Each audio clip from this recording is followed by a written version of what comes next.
2 دن کے بعد یوم آزادی، ہمارا پیارا ملک اسلامی جمہوریہ پاکستان 14 اگست 1947 کو آزاد ہوا۔ ہمیں آزادی کی نعمت نصیب ہوئی، 75 سال ہونے والے کو ببیش۔ اس بات میں کوئی شک نہیں کہ بنی اسرائیل کی آزادی میں اور پاکستان کی آزادی میں زمین و آسمان کا فرق ہے۔ بنی اسرائیل کو فرعون سے آزاد کروانے والے اللہ پاک کے نبی موسیٰ علیہ السلام تھے۔ پاکستان کی آزادی کے لیے کوشش کرنے والے نبی نہیں تھے، بلکہ انبیاء کرام کے غلام اور امام الانبیاء کے ماننے والے تھے۔ کوئی غیر نبی ہرگز نبی کے برابر نہیں ہو سکتا۔ اس لیے بنی اسرائیل کی آزادی میں اور پاکستان کی آزادی میں زمین و آسمان کا فرق ہے، مگر بنی اسرائیل کی آزادی میں اور آزادی کے بعد ان کے کردار میں ہمارے لیے عبرت ہے، ہمارے لیے نصیحت ہے۔ اس سے ہمیں سیکھنے کو ملتا ہے، اس سے پتہ چلتا ہے کہ آزادی کسے کہتے ہیں، آزادی ملنے پر کیا کرنا چاہیے، آزادی ملنے پر زندگی کا انداز کیسا ہونا چاہیے۔ یہ بنی اسرائیل فرعون کے ظلم و ستم کا شکار تھے۔ اللہ تبارک و تعالیٰ نے موسیٰ علیہ السلام کے ذریعے بنی اسرائیل کو آزادی عطا فرمائی، لیکن جیسی آزادی ملی فرعون کا انجام اپنی آنکھوں سے دیکھ کر آ رہے ہیں۔ فرعون دریا کے اندر غرق ہو گیا ہے، فرعون اور اس کے ماننے والے تباہ برباد ہو گئے ہیں۔ لیکن یہ کیسی قوم ہے، جیسے آگے نکلتی ہے اللہ کے نبی موسیٰ علیہ السلام سے کہتے ہیں کہ جیسے یہ کئی خداؤں کی عبادت کرتے ہیں، اس طرح کا ہمارے لیے بھی ایک خدا بنا دو۔ بچڑے کو معبود بنا لیا۔ پہلے کی زندگی اور آزادی ملنے کے بعد ہونا تو یہ چاہیے تھا کہ وہ اللہ کا شکر ادا کرتے، اللہ کے حضور جھک جاتے، لیکن وہ سرکشی پر اتر آئے۔ اس میں ہمارے لیے سیکھنے کو بڑا کچھ ہے۔ اگر ہم تحریک آزادی کی بات کریں، تحریک پاکستان کی بات کریں، اس کے لیے کتنی کوششیں کی گئی، ذرا پاکستان کی تاریخ آزادی پر نظر دوڑائیے۔ 1857 میں آزادی کے لیے پہلی اجتماعی اور منظم کوشش کی گئی۔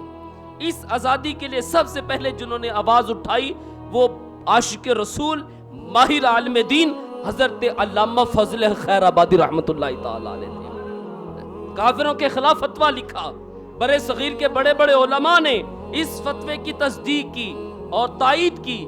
سیدی اعلیٰ حضرت امام اہل سنت امام احمد رضا خان رحمۃ اللہ تعالی علیہ اس وقت دنیا میں تشریف لا چکے تھے۔